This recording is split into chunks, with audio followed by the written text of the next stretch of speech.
ভারতের সাথে নদী ও পানি বণ্টনের বিষয়ে দুই দেশের উচ্চ ক্ষমতা সম্পন্ন একটি কমিটির বৈঠক হতে পারে বলে জানিয়েছেন প্রধান উপদেষ্টা ডক্টর মোহাম্মদ ইউনূস।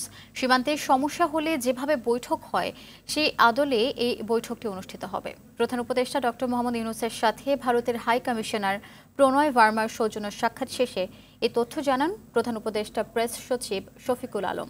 বৈঠকে ভারতীয় হাই কমিশনার জানিয়েছেন, ভারত ইচ্ছা করে পানি ছেড়ে দেয়নি, পানির চাপে স্বয়ংক্রিয়ভাবে বাঁধ খুলে গেছে। এ বন্যার কারণে দুই দেশেই ক্ষতিগ্রস্ত হচ্ছে।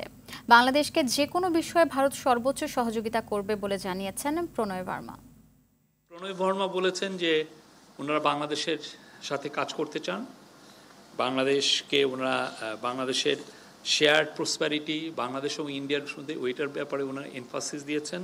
উনি বলেছেন, we strongly believe in a strong and prosperous Bangladesh. উনি মোর পজিটিভ এঙ্গেজমেন্টের কথা বলেছেন বাংলাদেশের সাথে।